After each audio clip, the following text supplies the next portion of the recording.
Good morning, good afternoon, good evening. Uh, Depends on whichever time you're actually looking at or watching this video. Uh, this is good times, and as the organization is growing, I thought I'll take few moments off and spare some time to actually address all of you. And one of the intentions of this address is to actually provide you all an insight into some of the new processes that we are all adopting across centers. Specifically, this address today is to the center coordinators or the partners who are operating at the center level. And why am I addressing specifically to the center coordinators or the partners who are really operating the centers? Because you people, the center coordinators or the partners who are operating at center levels, are the first point of administrative role in the organization. And you are actually a direct customer interface. Let's try and understand who is our customer. So our customer here is actually the student who walks in into the center, and we all exist because today the customers are part of the system. And so to address a customer, we'll need to draw up certain things that will actually wow the customer. And you being the first point of interface, I thought I should communicate this message across to each of you and help you understand what is there in my thought process, what is there in my mind that I'd like you all to do to the customers, right? So I've come up with something here. What we thought, we all brainstormed here at the corporate office. All of us thought through. We took a lot of inputs, and we actually came up with something called as a center checklist. And this center checklist actually comprises of certain key items that we have listed, and we have said that we'll need to monitor all these items at each of the center level. Now, this checklist is going to be uniform and standard across all centers. Why are we keeping it standard and uniform across all centers? Because as Laurus EduTech grows and the number of centers are expanding, it becomes a lot more difficult to ensure that we have a standard uniform process or way of operation at each of these centers. And this checklist will actually help us, all of us at Laurus EduTech, as we expand and grow, to ensure that we are following the standard systems and processes across all our centers. And this should be our identity as we move forward.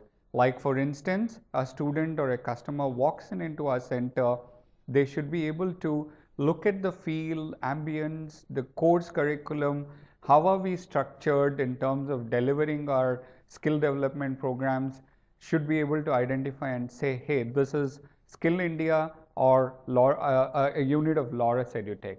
That should be an identity that we would like to develop over a point of time. So it's through a careful process that we have developed all of this program, right? So there is something called as checklist that we have developed here, and this checklist has certain items. So let's look at this checklist, right? So first and foremost on the checklist, what we have is a student inquiry enrollments. Why we kept that as first and foremost in our checklist is because it's the most important element. You'll need, the reason we have set up centers is primarily to attract students, get them on board, get them to join our programs and actually go through the programs, skill development programs. So it's important that we, as a first step, make sure that there are adequate and number of students that are required for a particular batch, right? So in case of student inquiry and enrollments, it's extremely important that you capture every inquiry that comes to the center, right? You will have to ensure that it is updated on LEAP, a proper student inquiry form is filled, and you are actually following up on those inquiries to make sure all the students are actually enrolling in our programs. How do you do that? You can actually do that by continuous calls to them. You can send SMSs. And if you're not familiar how to send SMSs, please reach out to our IT team at corporate office. either through your state coordinators or you yourself directly, and ask your state coordinators for a help desk that can help you with making sure these SMSs could be sent out to the students. And most importantly, you will have to actually leverage on a multiplier effect. So when you have one student coming into the center for an inquiry, ask that student if he can refer 4 or 5 more other students who could be potential enrollments for your center. So as you keep doing that, for every 10 students that walk in into your center, you can actually have a potential of about 40 to 50 that you can follow up and talk to them as potential students. This is one recipe to success in terms of enrollment of students, and you have to keep doing that. Most importantly, how to convert an enrollment, an inquiry into an enrollment. That is a difficult process sometimes. So what actually helps you translate an inquiry into an enrollment, a large part of it is from counseling efforts. The center coordinator has to be adequately equipped on counseling efforts, how counseling should be done to students. And somewhere subsequently, I will actually be covering a little bit more in detail on how counseling need to be done when students walk in with inquiries, right? It's an important element that will actually help you not only convert an inquiry into enrollment, but also assess a student if that student meets our criteria or a framework to enroll into a particular program, and even will that student actually stay on to actually take up a job opportunity that we'll provide them. So that's an important element. So that's about student inquiry and enrollment. So you will have to every day update on LEAP and also update on this particular chart by signing against that particular day that you have for the day updated all student inquiries and enrollments. So you do not sign the sheet until you actually have complied with making sure all enrollments and inquiries have been captured for the day. So this is what will be a final closure in terms of when you actually sign on a particular sheet against that task for the day, right? Please remember this. The next in the checklist is attendance.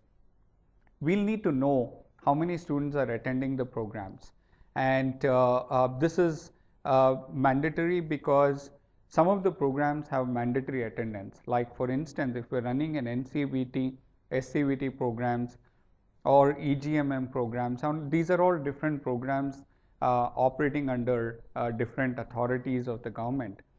All of these programs have a mandatory attendance criteria, right? So we will need to ensure all attendance is marked on LEAP.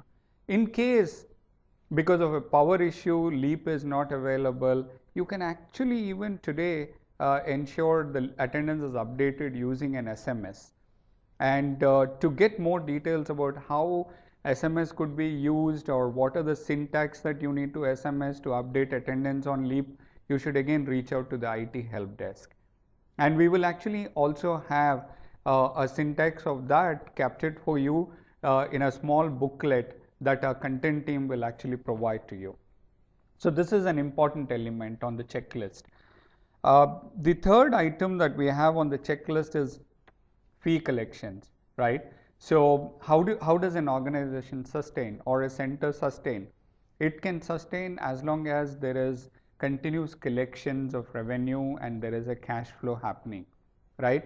So when we register or enroll students, we'll have to make sure all of them are actually paying the fee, and unless they pay the fee, it's difficult to continue the process. So as a center coordinator, you will have to assume full responsibility to ensure the fee collections are up to date. So you need to have a very strong follow-up mechanism with the students.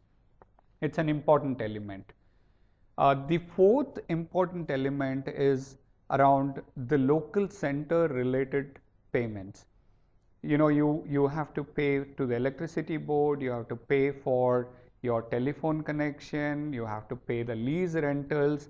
So all of these will be facilitated and paid from corporate, but there is an important need from your end also to ensure these are paid every month. The reason why you need to ensure these is to ensure that there are no lapses, and due to a lapse, the center is not dysfunctional, right? So this is an important aspect. So which means you are actually assuming the complete ownership for the center, right? So you will have to operate that center as if that center is owned by you and that center belongs to you, and get that feel inside you that you are completely responsible for everything that happens in that center, right? So you become the eyes, ears, all of that for the organization at the center level, which is why there's so much of focus in terms of helping you to understand what exactly you should be doing at the center level. Housekeeping, right?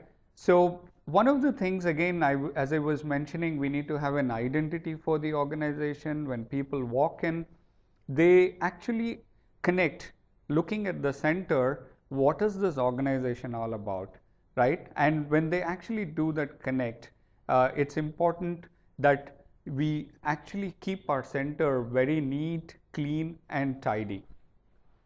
The center can be kept neat, clean, and tidy only when there is adequate regular maintenance schedule that helps you with that process.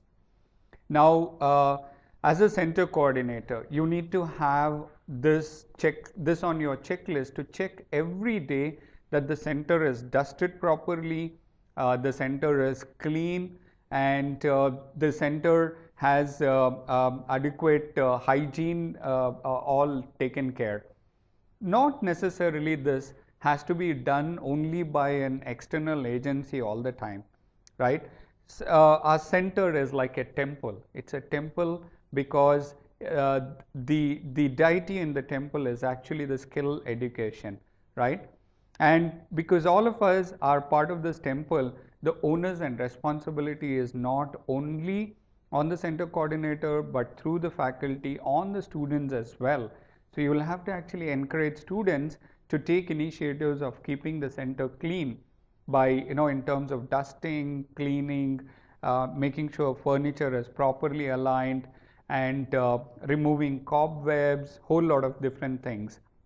And it's just like our house or a temple, so we'll all have to be involved in terms of keeping the center neat and clean. As a center coordinator, you can look at initiatives in terms of encouraging students with awards. You can actually roll out awards to certain teams who have kept a particular lab or a classroom extremely clean, and that will actually encourage groups of students to continue to do much better, right? So you'll have to every day watch whether the center is clean today or not. Make sure that it has been cleaned and it is meeting the desired standards, and then sign off on this checklist that you have adhered to that for the day, right? And that's how you actually continuously build on it. Then there is this thing called batch creation and planning. So we have started the center. We have to make sure students enroll, and what you will need to do is be driven by certain goals and certain fixed timelines and commitments. What are these goals, timelines, and commitments? The goals, timelines, and commitments are our schedule of batches on a calendar for the year. So in a year, we would have identified we will start a batch for, let us say, electronics in the month of April, electrical in the month of June, and so on. When you have this batch plan, start date planned and an end date planned, you will have to initiate your student mobilization activity. You will have to initiate all pooling of resources, all of that together to ensure the batch is started on the start date. And I would encourage you all, when a batch starts, do a little bit of fanfare, do a little bit of an event in terms of launch of the batch.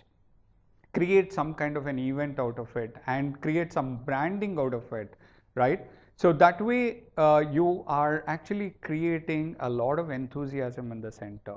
You are encouraging students to come enroll and be a good reference point to future students as well. So it's extremely important you start the batch on the day that it is planned and never start a batch at your convenience. Have a batch date as a start date and put all your energies and resources behind it to ensure the batch starts on that particular day. Very, very important. And then when batch starts, of course, you will also plan which is the faculty who will actually be taking care of that particular batch. You will also plan uh, uh, in terms of which classroom or which lab that will be dedicated for that batch and what is the timing that that particular batch will operate. So you have all of this fed into Leap and ensure they are monitored to be complying with what is fed in Leap every day, right? So this is something that you will need to ensure here. Another item that we need to look at is about assessments. So assessments is nothing but assessing students at regular intervals, whether a student is performing well, understanding what the faculty is teaching or not. So as a center coordinator or as a faculty, all our responsibility and in fact the entire organization today is established on the premise that we will make a change to the lives of all the students who are coming to our programs. Extremely important. Our entire philosophy of setting up this business, operating these centers, is to make a difference to the lives of the students.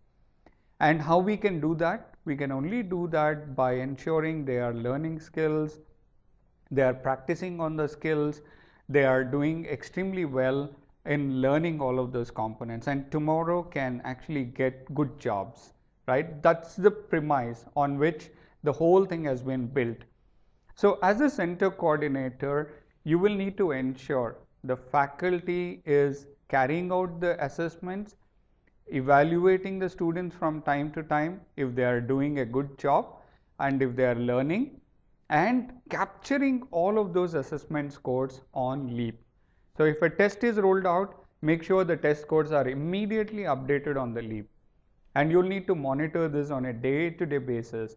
End of the day, you will have to sign off if you will have to capture if there has been assessment conducted for that day and if it has been updated on Leap. If you are convinced that these two have been done, then you sign off on the checklist, right? But if you think it has not been done, you make sure it is done for the day and then sign off on the checklist, right? So it's extremely important that we track these items on a day-to-day basis and sign them off on the checklist. We then have this thing called as mobilization register. Now, we would ideally want all of this to be captured on Leap, and we should do so as soon as we have our IT support team putting up these forms for tracking mobilization activities, right? So what happens is you as a center coordinator through your team of mobilizers are actually scanning the local geographic location of that center. So you must be getting familiarized to understand, right, who are the people who are helping you source students in that local geographic area. It could be from some colleges, it could be from schools, and you're familiar with the principals in that schools, or it could be some influencers like the sarpanch or the village panchayat chiefs, or it could be people who are influencers like a community religious heads and things like that. So these could be people who are helping you regularly mobilize students, right? From a center knowledge repository standpoint of view, it is important we capture all this information to ensure that whoever comes into that mobilizer role can just go through this mobilization register and reach out to them. So you do not need a fresh handout and stuff like that, right? So it's extremely important. You need, as a center coordinator, you need to ensure when the mobilizer comes back after mobilization activities, is updating their daily mobilization activity in a mobilization register. When they actually update, make sure they will also collect details around who are the people that they met, what is their role, how are they helping us, and what are their contact details, phone number, where do they reside, and all of that detail. So it's extremely important to collect all that detail, right? And this could help us going forward. So the next year, when new initiatives have to be taken up again for mobilization, one can just go through this mobilization register and make sure we get in touch with the same people who earlier mobilizer would have got in touch and take over from there. And there are new people that are met, let us update with new people who have been met, right? But let's update the mobilization register every day to not only understand who are the people that have been met, but also to understand what are the different initiatives that we have taken at this center. Sometimes these initiatives do not yield results to you, and if they have not yielded results, there is no point in actually spending our energy and time on those initiatives. We could look at some new other initiatives, right? So it's extremely important from that perspective. So we capture, all of the different kind of initiatives that we are taking up. Reference, capturing competitors' details. Again, at all of these centers, we quite often face a lot of competition from various other centers who are operating similar programs or who are operating in that vicinity. What is it that they are doing? Something which is different from what we are doing and is a competitive advantage to them. So we'll need to continuously monitor what our competitors are doing. Get a detail of what our competitors are doing. Assuming our competitors have a very strong industry linkage, industry connectivity, then we should do that as well, right? We should also build a very strong industry connectivity.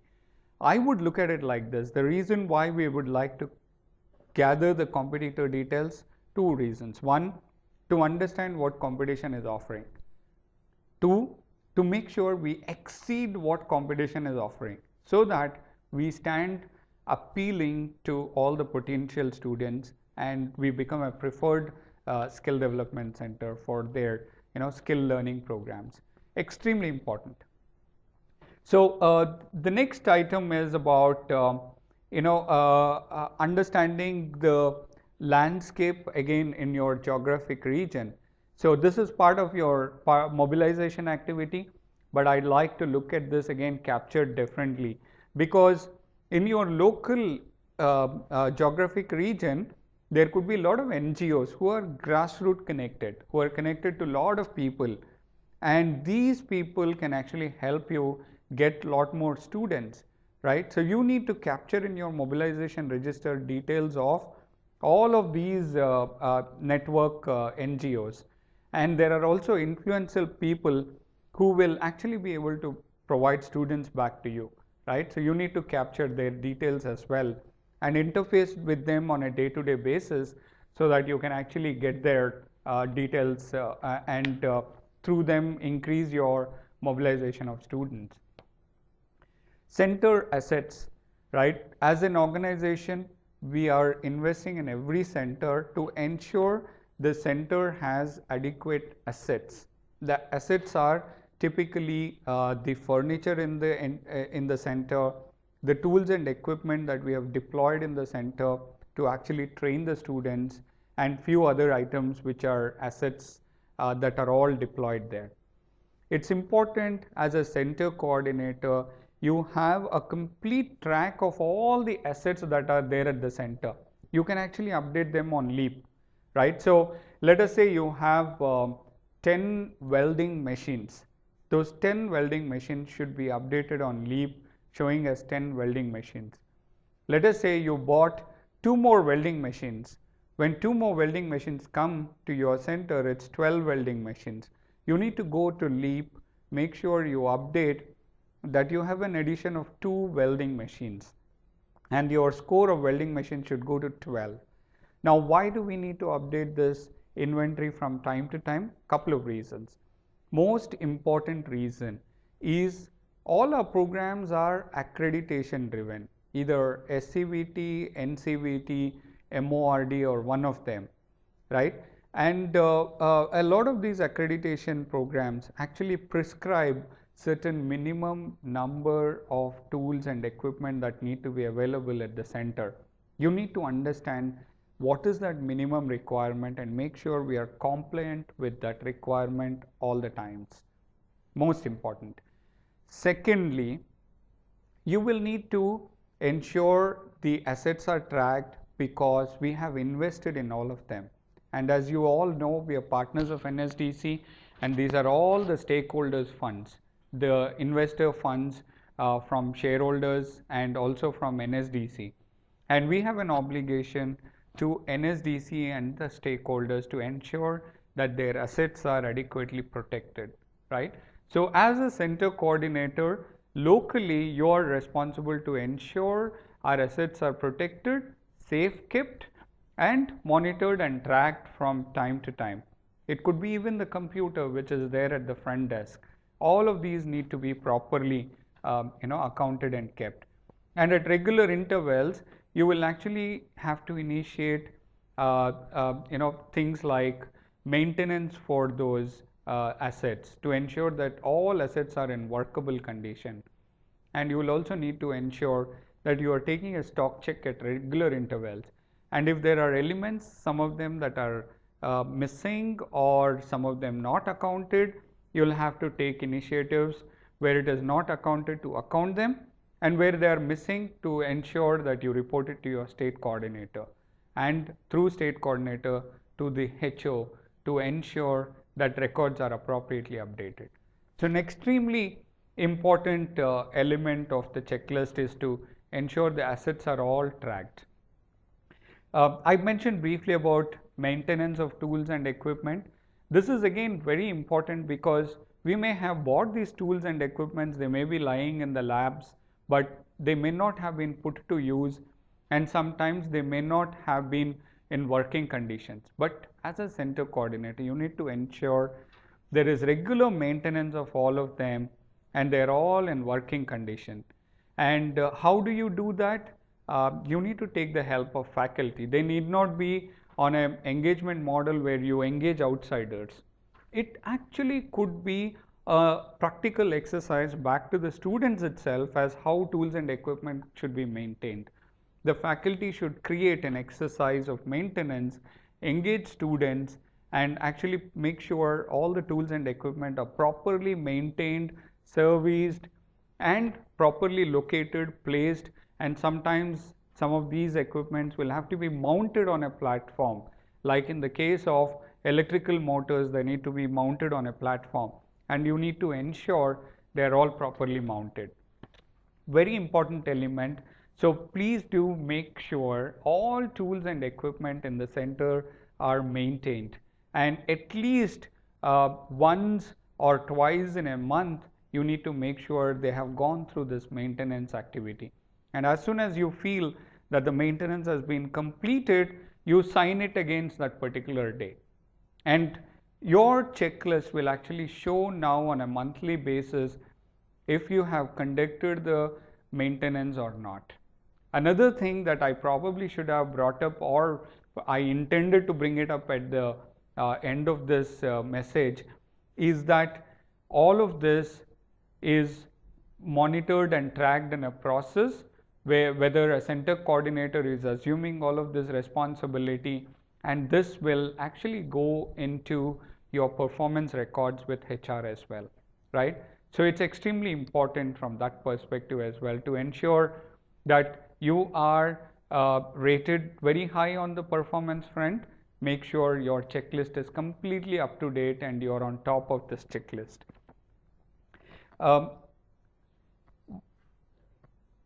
We talked about maintenance of tools and equipment. There's something called as industry visits. Our skill development centers are giving them some flavor of on-the-job training and some training in terms of theory and all of that.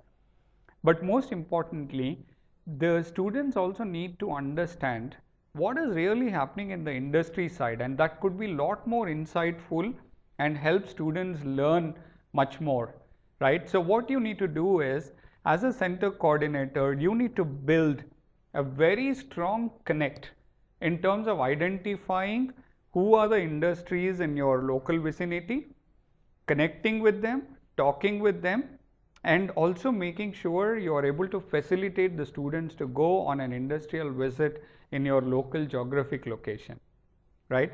And another thing, if you have this connect with the industry, you have met some people in the industry, please make sure you are updating all of that on the Leap, because we'd like to know for every center who are the industry connect local by, and who are the people that the local center coordinator has actually connected with.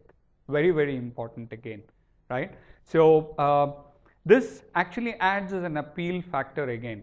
Our competitors might not be doing this, but if you're able to do it, then this is actually adding to that element. So make sure you are connecting to the industry and you have a complete database of the industry in your geography, right? This is not possible as a centralized activity. It has to be something which is decentralized and locally, it centered approach, right? So you have all the visibility into what are the industry around that center. So you are in a better position to do this than this being done as a centralized activity from the head office, right? And what you also need to do is, from time to time, invite industry experts to come and address your students, right? So your time and again having students only listen to the faculty. But if you bring an industry expert, the industry expert is actually able to give perspectives beyond the classroom or the training in a skill development center. They are able to bring in an industry centric approach. So when you're talking to the industry, you're not only talking to them for an industrial visit, but you are also talking to them where you will be able to invite them for industry speeches back in your classrooms, right? So look at that from that point of view. Another important element, we are not operating centers to be, just training center, training students all the time, right? It's something like, all work and no play. We don't want to be someone like that. We would like the students to actually enjoy when they're coming into the class and coming to the center itself. How do you do that? You have to bring in a lot of fun element also into the center. Have some games played by the students. Have some events organized by the students, right? You can have what you call as some kind of a games competitions, like a caroms competition or a chess competition. You have those kind of competitions, release awards in the center, right? You can have painting competition organized, right? Several of those events, and you make sure you recognize the students when such events are carried out, capture them with your photographs, pictures, all of that, and small write-up. And I'm not sure if you're aware, but there is an option to upload all of this on Leap under something called as events. And these events are watched by the whole organization, right? So by virtue of continuously updating events relating to your center on Leap, you're creating a branding for your center, right?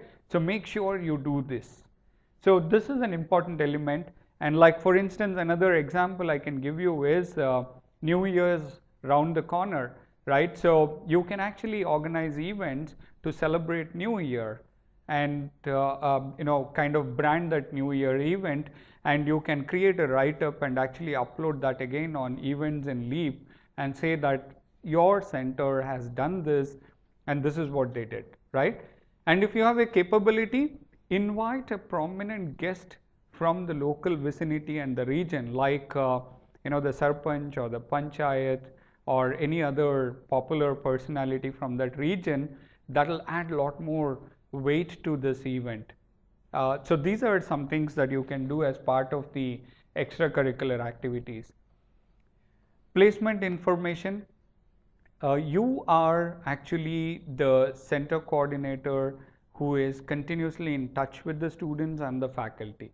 When students complete the training program, you need to ensure, even before they complete the training program, you are actually connecting with the industry, and you are making sure you're calling them over for campus interviews, you're calling them over for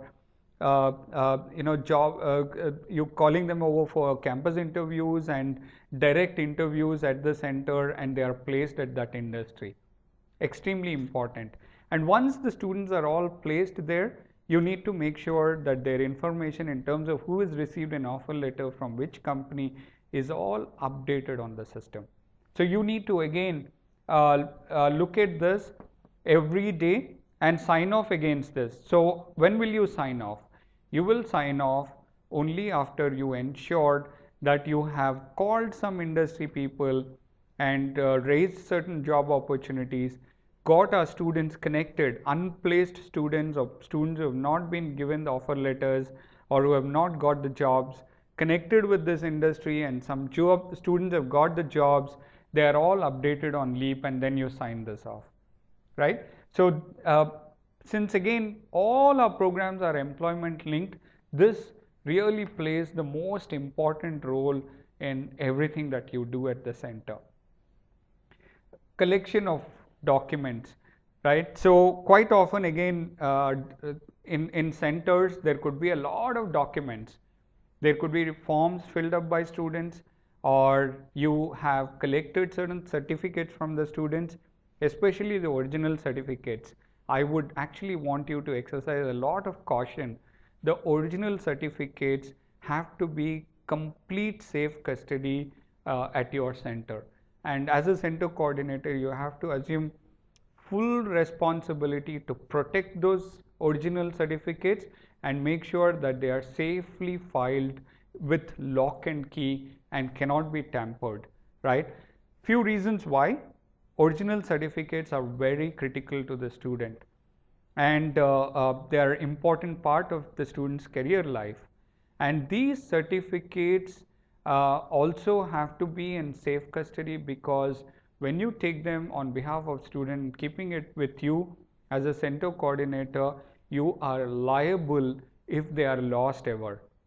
So you need to exercise a lot of caution and care that they are properly protected, and keep looking at them at regular intervals to ensure that they are in safe custody and safe keep, right? And when student completes the program, or whatever is your commitment in terms of when the original certificates will be given away, you plan that accordingly and give it out at that point in time.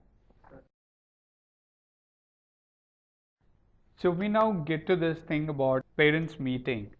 Our students are still youngsters. They are fresh out of school, or they are school dropouts. So they are still influenced a lot by their parents. It's important that we, as a center coordinators or partners of the center, engage very strongly with the parents. So you need to have often regular parents-teacher meeting. So you need to ensure the faculty is actually meeting the parents of the students, giving them all of the feedback. So at least I expect every month one event of parents-teacher meeting, right? And as that meeting happens, you need to sign it off on the checklist that this meeting has been conducted. And these are some of the things that we'll definitely check for when you will have the checklists all sent over to the head office on a monthly basis. The other thing about is students' progress card, right? So we've been assessing students, we've been looking at how they have been progressing. You need to make sure that the progress of the student is communicated to the parents and even to the student in terms of how they are faring and all that. Then you need to look at timesheet. Timesheet is important because we'd like to know how the center coordinator is spending the time, how the mobilizer is spending the time, how the faculty is spending time. A faculty may be taking 2 or 3 batches, or a faculty may be helping even in terms of compiling some content or things like that. We have an obligation to not only check how they are spending time, but also appropriately account their time, right? So it is very important the center coordinator takes the responsibility of ensuring all faculty mobilizer in the center are updating their time on timesheet. And it will not be a tedious exercise. Assuming a faculty is only taking every day fixed training program for about 6 to 8 hours, then you can actually do a standard allocation every day, and the system will only do the default allocation if that is fixed forever. And if there is a changeover, then you can actually go back and make that change, right? So, but I encourage that you follow up with all faculty and the local mobilizers to update their time, including yourself as a center coordinator or a partner, to update it on timesheet. Student feedback. End of the day, as I talked about some time back, the basic premise on for which we started this entity is to actually engage students and make change to their life, right? So we now need to understand from the student, have we made that change? Have we impacted them? Have we touched them, right? So we need to check through regular student feedback, how is the faculty? How is the course program progressing? How are the industry visits, right? And how are the practicals? And how are they being taught overall? We need to understand that feedback. So objective of this feedback again is to ensure if there is a deficiency in any of that, we take initiatives to immediately go back and fix the deficiency. The deficiency, for instance, could be there is a feedback very strongly that the faculty is not well updated, right? That's a very, very important feedback. As a center coordinator, you have to take that feedback, go back, assess if really the faculty is not up to mark, and then do a changeover to replace that faculty with a much better qualified faculty. Extremely important, right? So I would like, as center coordinators or partners, you should take this element extremely serious, and the headquarters will actually schedule regular student feedback initiatives.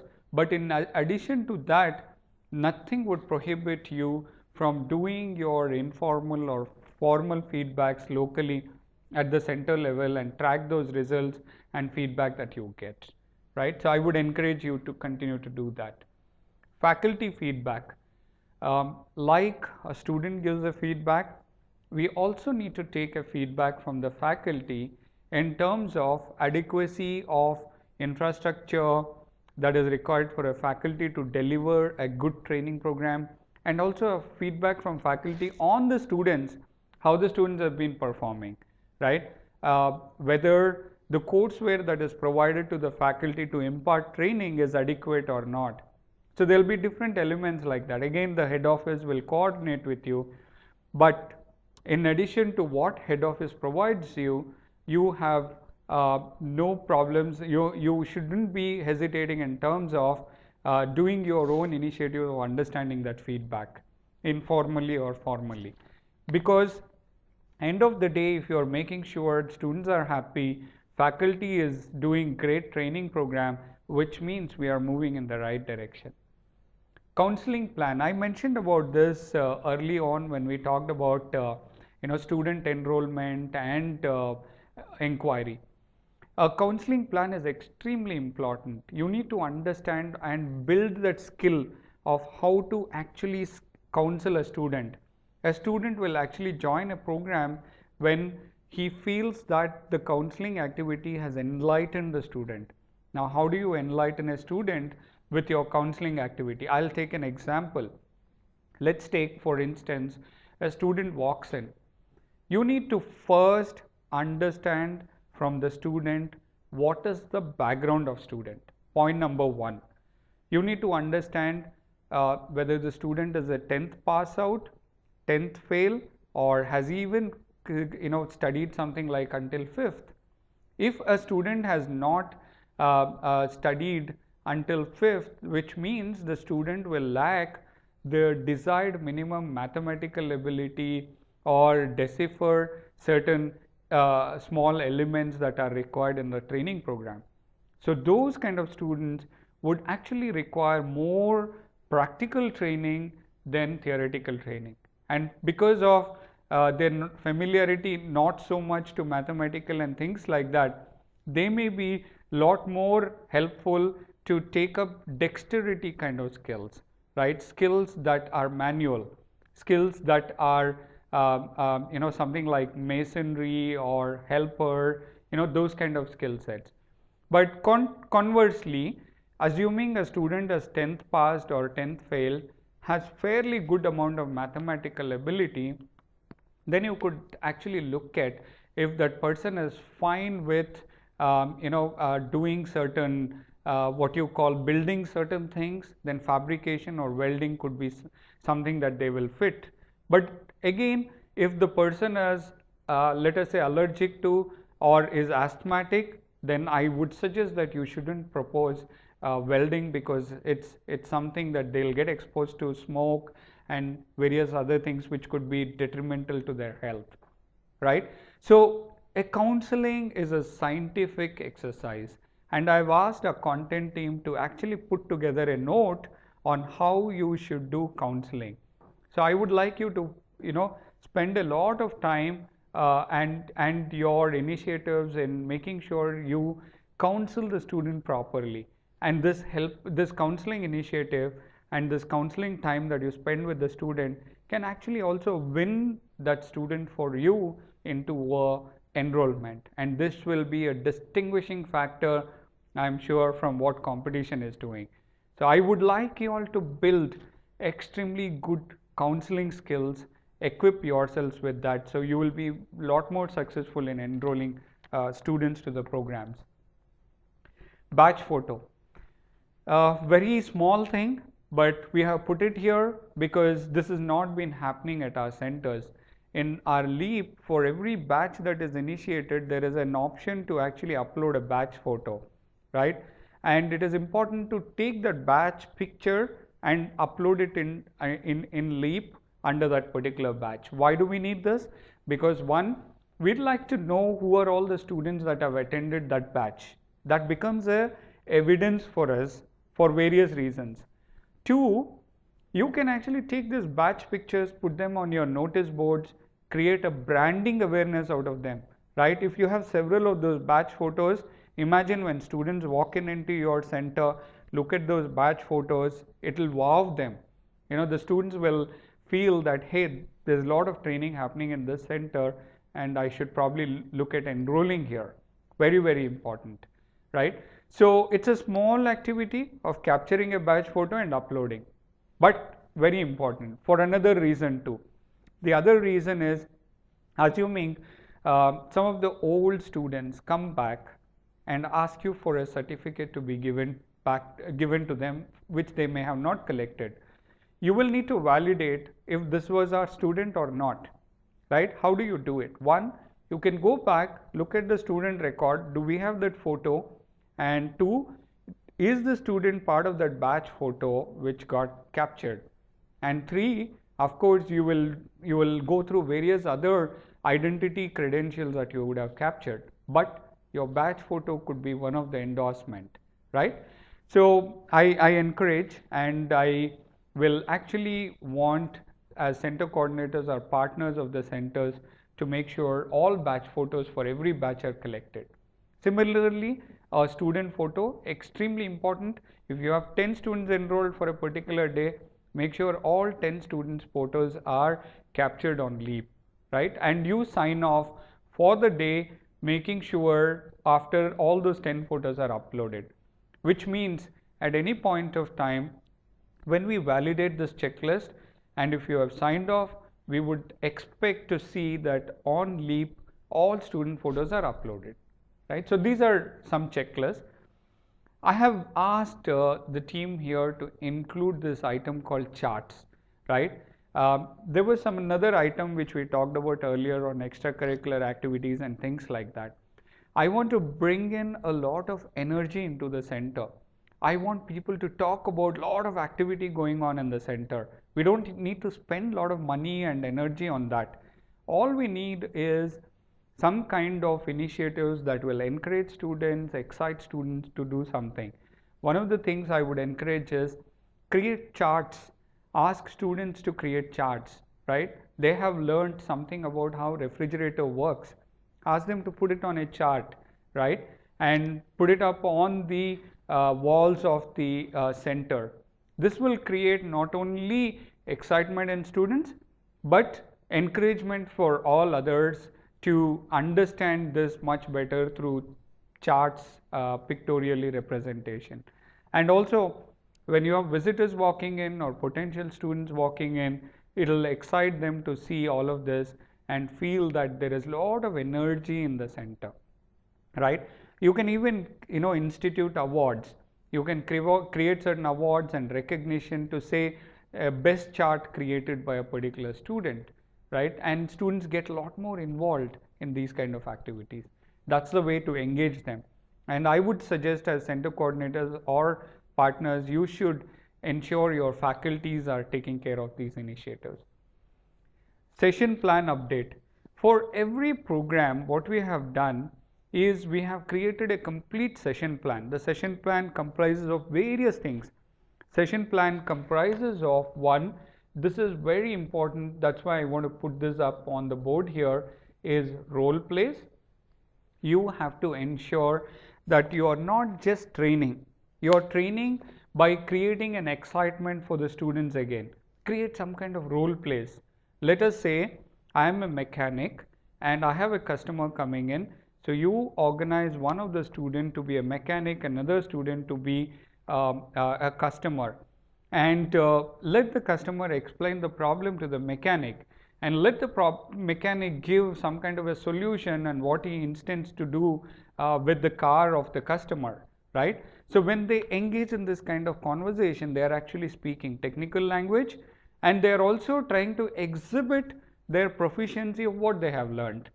And from those role plays, as a faculty who is facilitating all of this, can actually help correct them, and that will help them learn much faster and in a fun and exciting kind of way. So role play is extremely important. And second thing that I would encourage is to focus a lot in your training programs on safety, right? So the safety is extremely important because we want to tell our students how to be safe in life. How to, the safety element could be small things, right? The small things around, do not touch open wires. And when you're walking on stairs, if there is no parapet wall or anything like that, be extremely careful, walk to a side, right? So these are all basic elements, and could only help the student to be a lot more cautious when he is working on the job, or he is working elsewhere when he completes the training program. Give as much attention as possible on the safety element. We have developed certain guidelines on safety element. Content team will be rolling them out. And there is an undertaking also being instituted. So as center coordinator, you need to ensure every student has signed that undertaking, that they have understood the elements of safety taught to them, and signs off and gives it to the center coordinator, right? So you can imagine the kind of focus, importance that we are kind of assigning to safety as an element. Second, we would like our students to be healthy and are following some kind of hygiene, right? So this is very important. So what you need to do is to make sure you are also telling students to be healthy. All of us are healthy, then we actually contribute more to whatever we are doing in our daily life. How can they be healthy? They'll have to ensure their surroundings are clean and neat. They'll have to ensure that they are drinking good, nice, clean water. They are ensuring that they are not eating from the roadside streets, right? And whole lot of other things. And one of the things that we did as center coordinators, I'm sure you all must be familiar, is we have rolled out a lot of information on how we would want our students to be safe and preventive from dengue, which is kind of spreading across the city and country, right? So those kind of things are extremely important to be healthy and hygiene. So it's very, very important. These aspects have been incorporated into our syllabus and session plan. As center coordinator, you need to ensure faculty are covering all of this, and only after they cover, they tick it off on the session plan that this has been covered, right? So very, very important. Fourth one is we have created certain videos on every topic, and we want these videos to be covered as part of the training program. Please play those videos. Those videos may be in English, but you can mute them and explain them in the local language. So you need to make sure faculty are using these videos to train students, right? Why videos? Because videos will give you a lot more visual appeal and help you understand that much better than in plain explanations, right? As you can imagine, again, we all of this checklist, instead of just sending you a standard instruction by an email or a letter, we are actually taking the pain of recording this in the format of a video, present it to you so that it appeals to you much more, right? So please make sure all these four elements which are factored as part of the session plan are covered by the faculty and updated every day after the class on Leap, right? Very, very important. You also need to ensure our signage board is in line with the branding, standard branding across all centers, right? So the corporate has designed certain standard boards, the way Skill India should be written, the way center should be written, all of that. And if you have issues with that or you're not familiar with those templates, please write to the head office and we'll be very happy to support from here, right? And you need to ensure all branding, signages, boards, nameplates are compliant to the standards that are defined at the corporate head office, right? Lastly, but not the least, I would want all you center coordinators and partners to become familiar with what are the programs that you're running or operating in your local centers, right? Some of the centers may be operating an NCVT program, some are operating SCVT program or an EGMM program or an MORD program. You need to understand the guidelines or the requirements of that program at center level and make sure those guidelines and framework is continuously complied at the center level. Very, very important, right? Because these programs are something which are instituted by various agencies and they have a guidelines and framework. Unless the programs that you are operating at the center level are not complied to that framework, it will not help us to ensure that we're meeting all the commitments, obligations relating to that program, right? So this is something that we put together very quickly. It talks about some of these elements, but we have some rows that are empty and we'll continue to build on this. We'll add a little more to this checklist as we move forward. But to begin with, these checklists, copies of this checklist, right, in a large chart form will be sent to you. And the way these checklists work is that every checklist has a title, name of the center and location of the center, and also it talks about who is the center coordinator for that center and which month is this checklist pertaining to, right? So you would have to fill all these details, paste this checklist on one of the walls in the center and update this every day. and there will be a lot of reviews, audits from corporate office, agencies, and when they walk in, they can look at this checklist and make sure whether it is updated or not, right? And when you complete with a particular month, you need to ensure that you take off that month's chart and put up a new chart. And you will need to have the old chart couriered to the head office. That will go as a record into HR and operations, and all of this will have weightage that goes into your performance appraisal, right? So it's a lot, right, from a center coordinator perspective. But these are all basic elements, and if you're complied with all of these basic elements, you can ensure your center is one of the smart center, most visible, highly branded center. And from corporate, we are wanting to institute awards to actually center coordinators based on who is the most compliant with this checklist, right? And who is the center which is trying to be lot more branded and demonstrate itself, doing lot of activities and events and so on, right? So I would encourage all of you to keep watching this video as many times as possible. The objective of putting it in a video format is to give you the convenience of looking at it as many times, and rewind it as many times again if you are not conversant with a particular item, and will give you convenience of actually watching this anytime as well, right?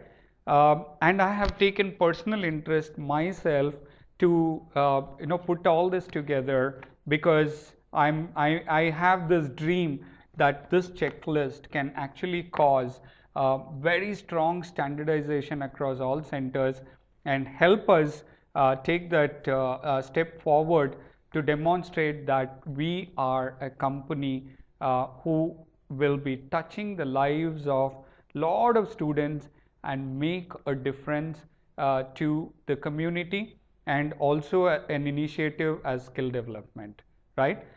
With that, thanks so much, and I wish you all the best, and I'm confident that this video will be helpful, and I'll see very soon that compliance to this charts will be a very big affair in this company. Thank you.